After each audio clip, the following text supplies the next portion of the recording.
লেখিকা সুপ্রিয়া ঘোষের প্রাপ্তি। কলকাতার উত্তর প্রান্তের সেই পুরনো গলিটা যেন সময়ের সাথে থমকে দাঁড়িয়ে আছে।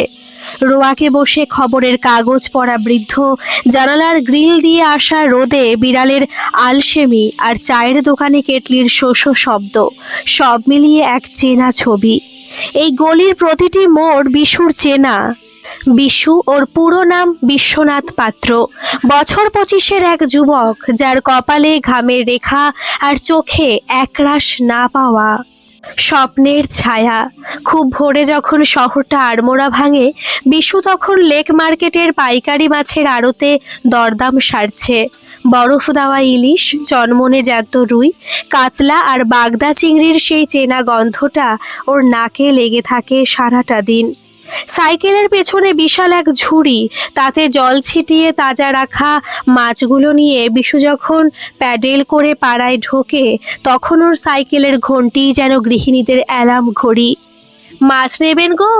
ও মা ঠাকুরন, গঙ্গার জ্যান্ত কাতলা আছে। বিশুর গলার স্বরটা গমগমে, কিন্তু তাতে একটা অদ্ভুত মায়া আছে। সে যে পাড়ায় মাছ দেয়, সেই পাড়ার মধ্যমণি হলো স্নেহছায়া।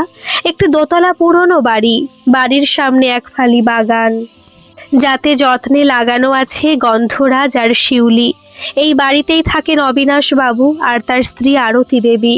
দুজনেই শিক্ষকতা থেকে অবসর নিয়েছেন। তাদের জীবনটা এখন শুধু ছেলের ফেরার দিন গোনা আর পুরনো অ্যালবাম ওল্টানো। বিশু সাইকেলটা স্ট্যান্ডে লাগিয়ে বাগানের গেট দিয়ে ভেতরে ঢুকলো। কলতলার ধারে বসে আরতি দেবী তখন চাল ধুচ্ছিলেন। বিশুকে দেখে মুখে একচিলতে হাসি ফুটে উঠল তার। আয় বিশু, আজ তোকে খুব দরকার। একটু ভালো মাছ দিস তো বাবা, খোকার জন্য রাঁধতে হবে। বিশু তার অ্যালুমিনিয়ামের বড় হাঁড়িটা মাটিতে নামিয়ে রাখলো। আজ সে এনেছে রূপলি উজ্জ্বল এক বিশাল রুই। জেঠিমা, এই দেখুন, আপনার খোকার জন্যই আজ ভোরবেলা আড়ত থেকে এটা ছিনিয়ে এনেছি। এমন মাছ পাবেন না আর কোথাও। বিশু যখন বটি নিয়ে মাছের আঁশগুলো ছাড়ায়, তখন আরতি দেবী তার পাশে একটা মোড়া নিয়ে বসেন। এটাই প্রতিদিনের দস্তুর। মাছ কাটার সময়টুকুতে চলে খোকা অর্থাৎ অনিমেষের জীবনের রূপকথা। জানিস বিশু, খোকা এবার এয়ার ইন্ডিয়ার ফার্স্ট ক্লাসে আসছে। ওখানে ও যে বাড়িতে থাকে, সে নাকি একদম রাজপ্রাসাদ। সারাদিন এসি চলে, চারদিকে কাচের দেওয়াল। ও তো এখন আমেরিকার গ্রিন কার্ড হোল্ডার। আরতি দেবীর চোখে গর্বের ঝিলিক। বিশু মাছের পিত্তিটা খুব সাবধানে আলগা করতে করতে আনমনে বলে, তাই নাকি জেঠিমা? আমেরিকা তো অনেক দূর, অত দূরে মানুষ একা থাকে কি করে? আরতি দেবী হেসে ওঠেন। দূর বলিস কেন, ওদের কাছে তো সব হাতের মুঠোয়। কত টাকা মাইনে ওর তুই ভাবতেও পারবি না। মাসে কয়েক লক্ষ টাকা। গতবার আসার সময় খোকা আমাদের জন্য একটা বিদেশি যন্ত্র এনে দিয়েছিল, যাতে কথা বললে আলো জ্বলে ওঠে। নামটা যেন কি? অ্যালেক্সা। বিশু অবাক হয়ে শোনে। তার মনে পড়ে ছোটবেলার কথা, শ্যামবাজারের সেই স্কুলটার কথা, যেখানে সে অঙ্কের সব সমস্যার সমাধান অনায়াসে করে দিত। মাস্টার মশাই বলতেন, বিশ্বনা তুই অনেক বড় হবি। কিন্তু ক্লাস 9-এর মাঝপথে বাবা যখন বিছানা নিল, তখন বিশুর পেন ধরার হাতটা শক্ত করে মাছের ঝুড়ি ধরতে বাধ্য হলো। বোনটার বিয়ে দেওয়া, বাবার চিকিৎসা আর ভাঙা চালের ঘরটা সারানো, সবাই যখন মাথার ওপর পাহাড় হয়ে চেপে বসে, তখন পড়াশোনাটা বিলাসিতা মনে হয়। মাছ কাটা শেষ হলে আরতি দেবী ভেতর থেকে একটা প্লেটে দুটো বড় সন্দেশ আর এক গ্লাস জল নিয়ে এলেন। নে বিশু, আগে একটু জল খা। তোর জ্যাঠামশাই তোকে সেদিন খুব খুঁজছিল, বলছিল বিশু এলে একটু খবর দিও। বিশু মিষ্টির প্লেটটা হাতে নিয়ে সংকুচিত হয়ে বসে। সে নিজেকে প্রশ্ন করে, যদি আজ আমি ইংরেজিটা বলতে পারতাম, যদি বাবা অসুস্থ না হতো, তবে কি আমিও অনিমেষবাবুর মতো আকাশে ডানা মেলে ওই ঝকঝকে দুনিয়াটায় যেতে পারতাম না? হঠাৎ দোতলার জানালা দিয়ে অবিনাশবাবুর কাশির শব্দ ভেসে আসে, খুব শুকনো, খসখসে কাশি। আরতি দেবী একটু চঞ্চল হয়ে উঠলেন। বিশু, আজ যাই রে, তোর জ্যাঠামশাইয়ের শরীরটা কদিন ধরে ভালো যাচ্ছে না। খোকা এলে একবার হার্টের ডাক্তারকে দেখাতে হবে। বিশু হাত ধুয়ে সাইকেলটা চেপে ধরল। সে দেখল জানালার ওপারে অবিনাশবাবু মলিন মুখে বসে আছেন। তার চোখে ছেলের জন্য যে গভীর আকুতি সেটা বিশুর নজর এড়ালো না। সাইকেলটা মোড়ের মাথায় নিয়ে যেতে যেতে বিশু একবার পেছনে ফিরে তাকালো। আকাশচুম্বী প্রাচুর্য আর এক চিমটি নিঃসঙ্গতা যেন ওই বাড়ির প্রতিটি ইটে লেগে আছে। বিশু তার সাইকেলের প্যাডেলে জোর দিল। মনে মনে ভাবল, যতই টাকা হোক অনিমেষবাবু তো পাশে নেই, আমি অন্তত রাতে ফিরে বাবার পায়ে একটু তেল মালিশ করে দিতে পারি, সেটাই বোধহয় আমার জীবনের সবচেয়ে বড় ডিগ্রি। কিন্তু মানুষের মন তো, সেই রূপলি স্বপ্নের ঝিলিকটা তবুও কোথাও একটা খচখচ করতে থাকে। শহর কলকাতায় তখন বসন্তের শেষ। হালকা গরমের শিরশিরানি জানান দিচ্ছে চৈত্র সেল আর বৈশাখের দহন আসছে। উত্তর কলকাতার সেই সরু গলিতে বিশুর সাইকেলের ঘণ্টি আজ যেন একটু বেশি চঞ্চল, কারণ আজ স্নেহছায়া বাড়িতে উৎসবের মেজাজ। সাদা ধপধপে পাজামা পাঞ্জাবি পরে অবিনাশবাবু নিচে নেমে এসেছেন। আরতি দেবী লাল পেরে গরদের শাড়ি পরে সদর দরজায় আলপনা দিচ্ছেন। আজ অনিমেষ ফিরছে আমেরিকা থেকে 7 সমুদ্র 13 নদী পার করে। ঘরের ছেলে ঘরে ফিরছে। বিশু আজ একটু আগেই পৌঁছেছে। সাইকেলের কেরিয়ারে আজ সেরা ইলিশটা ধরা। আরতি দেবী বলেছিলেন, বিশু খোকা ইলিশের পাতুরি খেতে খুব ভালোবাসে রে, একদম গঙ্গার রূপলি ইলিশটা আনিস তো দেখি। বিশু মাছটা বাটিতে নামাতেই দেখল গলি দিয়ে একটা ধবধবে সাদা শীততাপ নিয়ন্ত্রিত গাড়ি ধীর গতিতে ঢুকছে। পাড়ার কৌতূহলী চোখ জানালার পর্দা সরিয়ে উকি দিচ্ছে। গাড়িটা স্নেহছায়ার গেটে থামতেই একজন সুপুরুষ যুবক নামলো। চোখে দামি সানগ্লাস, পরনে ব্র্যান্ডের টি শার্ট আর হাতে অ্যাপেল ওয়াচ। বিশু মাছের রক্তমাখা হাতেই হাঁ করে তাকিয়ে রইল। এই সেই অনিমেষ যার গল্প সে রোজ আরতি দেবীর মুখে শোনে। অনিমেষের সঙ্গে রয়েছে সুটকেস আর ট্রলি ব্যাগ। অবিনাশবাবু আর আরতি দেবী যেন আনন্দে আত্মহারা। ছেলে প্রণাম করতেই আরতি দেবী কেঁদে ফেললেন। বিশু একপাশে দাঁড়িয়ে এই দৃশ্য দেখছিল। ওর মনে পড়ল নিজের বাবার কথা। ছোটবেলায় ও যখন স্কুল থেকে ফিরতো, বাবাও ঠিক এভাবেই মাথায় হাত বুলিয়ে দিত। কিন্তু আজ সেই হাতগুলো অবশ, বিছানায় পড়ে ধুঁকছে। অনিমেষ ভেতরে ঢোকার সময় একবার বিশুর দিকে তাকালো। চোখে চেনা বা আপনত্বের কোনো ছিটে ফোঁটা নেই, বরং একটু বিরক্তি, যেন এই নোংরা মাছের আঁশ আর গন্ধ তার এই পরিষ্কার জীবনে বড্ড বেমানান। সে নাকে রুমাল চাপা দিয়ে আরতি দেবীকে বলল, মা এই ডার্টি স্মেলটা বাড়ির ভেতরে আসছে কেন? এখনো সে পুরনো আমলের মতো বটি নিয়ে মাছ কাটানো চলছে? আরতি দেবী একটু থতমত খেয়ে বললেন, না রে বাবা, ও তো বিশু, আমাদের বাড়ির ছেলের মতো, রোজ ওই তো সব এনে দেয়। অনিমেষ ঘরের ভেতর চলে গেল। বিশুর বুকের ভেতরটা যেন কেউ মুচড়ে দিল। সে চুপচাপ মাছ কাটতে লাগলো। একটু পরেই ভেতর থেকে হাসির শব্দ আর দামি সুগন্ধির ঘ্রাণ ভেসে এলো। আরতি দেবী এক থালা বিদেশি ফল আর কেক নিয়ে বাইরে এলেন। নে বিশু, একটু মুখে দে, খোকা আমেরিকা থেকে নিয়ে এসেছে। এই ফলটা নাকি ওখানে খুব দামি, নাম ব্লুবেরি। আর এই দেখ, এটা ওদের ওখানকার বিশেষ চকোলেট। বিশু একটা ফল মুখে দিল, টক মিষ্টি স্বাদ, কিন্তু ওর কেন জানি ভালো লাগলো না। ওর মনে হলো এই দামি খাবারের চেয়ে ওর মায়ের হাতের তৈরি পান্তা ভাত আর লঙ্কা পোড়া অনেক বেশি সুস্বাদু। তবু সে হাসি মুখে বলল, খুব ভালো জেঠিমা, অনিমেষ বাবু তো খুব সুন্দর দেখতে হয়েছেন। আরতি দেবী গদগদ হয়ে বললেন, হবে না? ওখানে তো সব নিয়ম মেনে চলে রে, খাবার দাবার সব বিশুদ্ধ। জানিস বিশু, খোকা বলছিল এবার গিয়ে আমাদেরও নিয়ে যাবে। ওখানে নাকি বুড়ো বুড়িদের জন্য আলাদা পার্ক আছে, হসপিটাল আছে। এখানেই নোংরা গলি আর গরমে আমাদের নাকি কষ্ট হচ্ছে। বিশু দেখল অবিনাশবাবু পাশের ঘরে সোফায় বসে আছেন। ওনার মুখটা ম্লান। উনি কি আদেও এই শহর, এই গলি ছেড়ে যেতে চান? বিশু যখন চলে আসছিল তখন দেখলো অনিমেষ ল্যাপটপ খুলে কার সাথে যেন ইংরেজিতে কথা বলছে। সেই দুর্বোধ্য ভাষা বিশুর মাথার ওপর দিয়ে চলে গেল। সে শুধু বুঝলো এই ভাষাটাই অনিমেষকে অনেক ওপরে তুলে দিয়েছে। আর তাকে নামিয়ে দিয়েছে এই রাস্তার ধুলোয়। বিশু সাইকেলে ওঠার সময় দেখলো অবিনাশবাবু জানালার ধারে এসে দাঁড়িয়েছেন। চোখে কেমন একটা শূন্যতা। ছেলে পাশে এসেছে ঠিকই, কিন্তু ছেলে তো সারাক্ষণ ফোনে আর ল্যাপটপে ব্যস্ত। বাবার কাছে বসে দুটো কথা বলার সময়টুকুও যেন তার নেই। ডলারে কেনা সুখের বাজারে সময়ের বড্ড অভাব। বিশু রাস্তা দিয়ে যেতে যেতে ভাবলো, ইংরেজি শিক্ষা কি তবে মানুষকে নিজের শিকড় থেকে দূরে সরিয়ে দেয়, নাকি অনেক টাকা হয়ে গেলে বাবা মায়ের সাথে কাটানোর সময়টাও কেনা বেচার বস্তু হয়ে দাঁড়ায়? সেদিন রাতে বাড়ি ফিরে বিশু তার অসুস্থ বাবার পাশে বসলো। বাবা তখন যন্ত্রণায় একটু গোঙাচ্ছিল। বিশু পরম মমতায় বাবার পায়ে সর্ষের তেল মালিশ করতে শুরু করলো। বাবা মৃদুস্বরে বললেন, বিশু এলি রে, খুব কষ্ট হচ্ছে পা দুটোয়? বিশু বাবার মাথায় হাত বুলিয়ে বলল, চিন্তা করো না বাবা, আমি তো আছি, সারা রাত জেগে তোমার পা টিপে দেব। বিশুর চোখে জল এলো। আজ অনিমেষবাবুর প্রাচুর্যের চেয়ে নিজের দীনতা তাকে অনেক বেশি শান্তি দিচ্ছে। অন্তত সে তার বাবাকে ছুঁতে পারছে, তার কষ্টটা অনুভব করতে পারছে। কলকাতার আকাশে সেদিন দুপুরের পর থেকে ভ্যাপসা গরম। মাঝে মাঝে মেঘ জমছে, কিন্তু বৃষ্টির দেখা নেই। উত্তর কলকাতার সেই সরু গলিতে গুমোট ভাবটা যেন একটু বেশি। বিশু সেদিন অন্য পাড়ায় মাছ দিয়ে ফিরছিল। শরীরটা ক্লান্ত, সাইকেলের প্যাডেলগুলো যেন আজ বড্ড ভারী মনে হচ্ছে। গলির মোড়ে চায়ের দোকানে একবার থামলো সে। হঠাৎ দেখলো স্নেহছায়া বাড়ির সামনে একটা বিশৃঙ্খলা। বিশু সাইকেল ফেলে দৌড়ে গেল।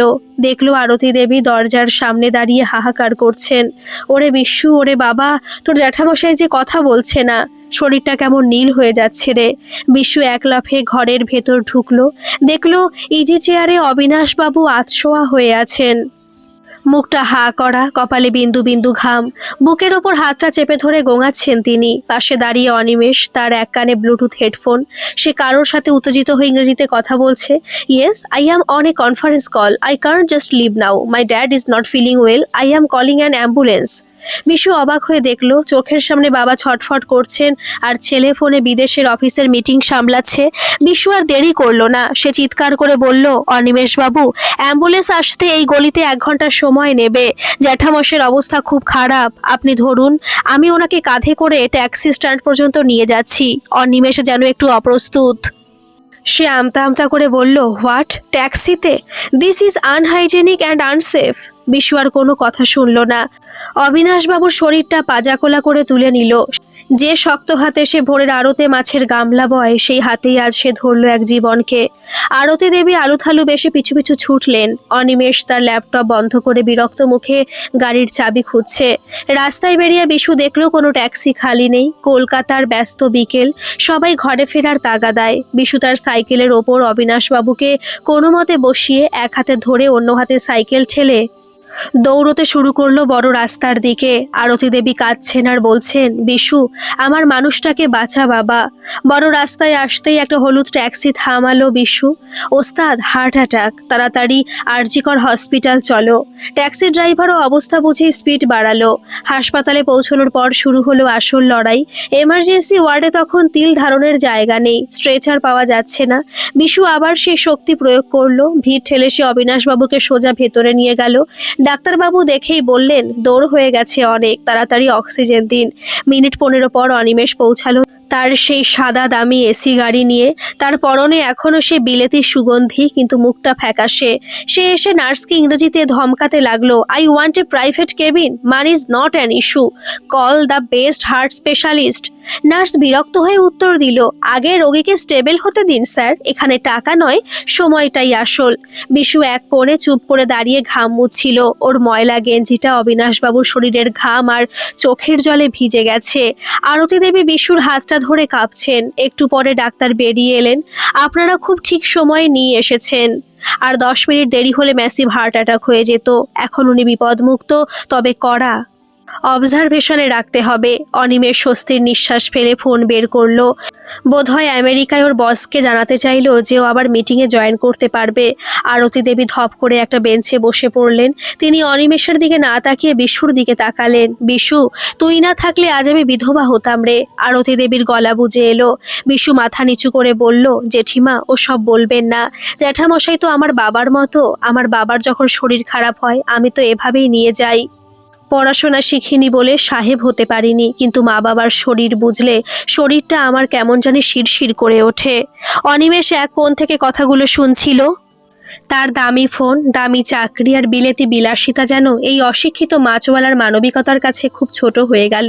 সে দেখল সে কয়েক হাজার মাইল দূর থেকে টাকা পাঠাতে পারে, কিন্তু বাবার শেষ নিঃশ্বাস যখন আটকে আসছিল তখন তার হাতটা বাবার হাত অবধি পৌঁছায়নি।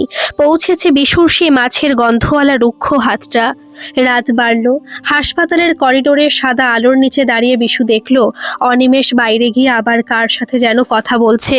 ও শুনতে পেল অনিমেষ বলছে, no, I have to cancel my return ticket, dad needs me, I think I need to stay here for a while. Bishu হাসলো। মাটির টান বোধহয় একেই বলে। সে হাসপাতাল থেকে বেরোনোর সময় দেখলো আকাশ ভেঙে বৃষ্টি নেমেছে। সেই বৃষ্টিতে কলকাতার ধুলোবালি সব ধুয়ে মুছে পরিষ্কার হয়ে যাচ্ছে, ঠিক যেমন ধুয়ে যাচ্ছে বিশুর মনের সেই পুরনো আফসোস। সে সাইকেলটা নিয়ে বৃষ্টির মধ্যেই প্যাডেল করতে শুরু করলো। তার মনে হলো আজ রাতে সে যখন বাড়ি ফিরবে তার বাবার পায়ের তেল মালিশ করার সুখটা সে পৃথিবীর কোনো ডলারের বিনিময়ে বিক্রি করবে না। হাসপাতাল থেকে ফেরার পর অবিনাশবাবু এখন ড্রয়িং রুমের চেনা ইজি চেয়ারে শুয়ে থাকেন। শরীরটা খুব দুর্বল, কিন্তু তার চোখ দুটো এখন সব সময় দরজার দিকে তাকিয়ে থাকে, কখন বিশু আসবে। অনিমেষও আছে বাড়িতে, কিন্তু সে এখন আর ল্যাপটপ নিয়ে অতটা মত্ত নয়। তার চোখে মুখে একটা অপরাধবোধের ছাপ স্পষ্ট। সেদিন সকালে বিশু এসেছে একটা বড় ইলিশ নিয়ে। আরতি দেবী রান্নাঘরে ছিলেন। বিশু মাছটা কেটে ধুয়ে দিয়ে যখন হাত মুছছে তখন অনিমেষ ড্রয়িং রুম থেকে বেরিয়ে এসে তাকে ডাকলো, বিশু একটু এদিকে আসবে, তোমার সাথে আমার কথা আছে। বিশু একটু থতমত খেলো, হাতটা গামছায় ভালো করে মুছে ভেতরে ঢুকলো। অনিমেষ সোফায় বসেছিল, সামনে রাখা কয়েকটা ফাইল। বিশুকে দেখে সে উঠে দাঁড়ালো। বিশু, সেদিন তুমি যদি না থাকতে তবে হয়তো আমি আজ আমার বাবার মুখটা আর দেখতে পেতাম না। আমি অনেক পড়াশোনা করেছি, বিদেশে বড় চাকরি করি, কিন্তু সংকটের সময় আমি যে কতটা অসহায় সেটা তুমি আমায় বুঝিয়ে দিয়েছো। বিশু মাথা নিচু করে বলল, ওসব কি বলছেন সাহেব? জ্যাঠামশাই আমার নিজের লোক, আমি তো ওনাকে আমার বাবার মতোই দেখি। অনিমেষ মৃদু হাসলো। সেই তো তফাৎ বিশু, আমি ওনাকে শুধু বাবা হিসেবে দেখি, যার জন্য আমি প্রতি মাসে প্রচুর ডলার পাঠাই, কিন্তু তুমি ওনাকে নিজের লোক হিসেবে দেখো। ডলার দিয়ে ওষুধ কেনা যায়, কিন্তু এই বিপদের দিনে পাশে দাঁড়ানোর সাহস কেনা যায় না। আমি আজ একটা সিদ্ধান্ত নিয়েছি। বিশু কৌতূহলী চোখে তাকালো। অনিমেষ বলতে লাগলো, আমি আমার আমেরিকার চাকরিটা ছেড়ে দেওয়ার প্রসেস শুরু করেছি। ওখানে হয়তো টাকা অনেক, কিন্তু শান্তি নেই। মা বাবা এখানে একা ঢুকবেন, আর আমি 7 সমুদ্র 13 নদী ওপারে বসে ল্যাপটপে মিটিং করব, এটা আর নিতে পারছি না। আমি এখানেই একটা কনসালটেন্সি ফার্ম খুলবো। টাকা হয়তো কম হবে, কিন্তু মা বাবার শেষ বয়সে আমি তাদের হাতের কাছে থাকবো। অবিনাশবাবু জানালার ধারে বসে সব শুনছিলেন। ওনার চোখ দিয়ে দুফোঁটা জল গড়িয়ে পড়ল। এই সেই জয় যা তিনি সারা জীবন চেয়ে এসেছেন। ছেলের সাফল্য চেয়েছিলেন বটে, কিন্তু ছেলের সান্নিধ্য পাওয়ার আকাঙ্ক্ষাটা মনের মধ্যে ছিলই। অনিমেষ বিশুর হাতটা চেপে ধরল। বিশু, আমি জানি তোমার পড়াশোনা হয়নি বলে তোমার মনে খুব দুঃখ, কিন্তু জানো তো, সত্যিকারের শিক্ষা সেটা নয় যা বই পড়ে শেখা যায়। সত্যিকারের শিক্ষা হলো মানুষের পাশে দাঁড়ানো, যেটা তুমি জানো। আমি তোমার বাবার চিকিৎসার সব দায়িত্ব নিতে চাই, আর তোমার জন্য আমি আমার ফার্মে একটা কাজ ঠিক করেছি। তুমি আর পাড়ায় পাড়ায় মাছ বিক্রি করবে না, তুমি আমার অফিসের সাপ্লাই চেন আর লজিস্টিক্স সামলাবে। তোমার মতো বিশ্বস্ত লোক আমার খুব দরকার। বিশুর চোখে জল এসে গেল। সে কোনোদিন ভাবেনি তার এই মাছের আঁশ মাখা হাত দুটো কোনো বড় অফিসের ফাইল ধরবে। সে কাপা গলায় বলল, অনিমেষ বাবু, আমি তো ইংরেজি জানি না। অনিমেষ হো হো করে হেসে উঠল। ইংরেজি শেখার জন্য লোক পাওয়া যায় বিশু, কিন্তু তোমার মতো মন পাওয়ার জন্য ভাগ্য লাগে। তুমি হবে আমার ডান হাত। সেদিন দুপুরে স্নেহছায়া রান্নাঘরে আবার সেই পুরনো দিনের মতো রান্নার ধুম পড়ল। আরতি দেবী ইলিশের পাতুরি বানিয়েছেন। বিশু আর অনিমেষ আজ পাশাপাশি বসে খাচ্ছে। মাঝে বসে আছেন অবিনাশ বাবু। টেবিলে কোনো দামি বিদেশি চকোলেট নেই, আছে মাটির সোদা গন্ধে মাখা খাঁটি বাঙালি রান্না। বিশু খেতে খেতে ভাবলো, সে এতদিন আফসোস করত কেন সে পড়াশোনা করে বিদেশে যেতে পারলো না, কিন্তু আজ সে বুঝতে পারছে বিদেশে যাওয়ার চেয়েও কঠিন কাজ হলো নিজের দেশের মাটির মানুষকে আগলে রাখা। যে সুখ তার বাবার সেবা করে পায়, যে শান্তি সে অবিনাশবাবুকে বাঁচিয়ে পেয়েছিল, তার কাছে বিদেশের সব ডলারই তুচ্ছ। বিকেলের রোদে যখন গলিটা রাঙা হয়ে উঠল, বিশু দেখল তার পুরনো সাইকেলটা গ্যারেজে রাখা। কদিন পর থেকে সে আর মাছ নিয়ে বেরোবে না, কিন্তু তার জীবনের সেই রূপালী আশের স্বপ্ন আজ এক নতুন রূপ পেয়েছে। সে আজ শুধু মাছওয়ালা নয়, সে একজন মানুষের বন্ধু, একজন বৃদ্ধির অবলম্বন। মাটির ছেলে বিশু আজ বুঝতে পারলো জীবনের সার্থকতা শুধু বড় ডিগ্রিতে নেই, সার্থকতা আছে ভালোবাসার মাটির টানে। কলকাতার এই ঘিঞ্জি গলিটাই আজ তার কাছে আমেরিকার চেয়েও বড় স্বর্গ হয়ে উঠেছে। গল্পটি কেমন লাগলো অবশ্যই কমেন্ট করে জানাবেন, আর ভালো লাগলে একটা সাবস্ক্রাইব করে আমার পাশে থাকবেন। ধন্যবাদ।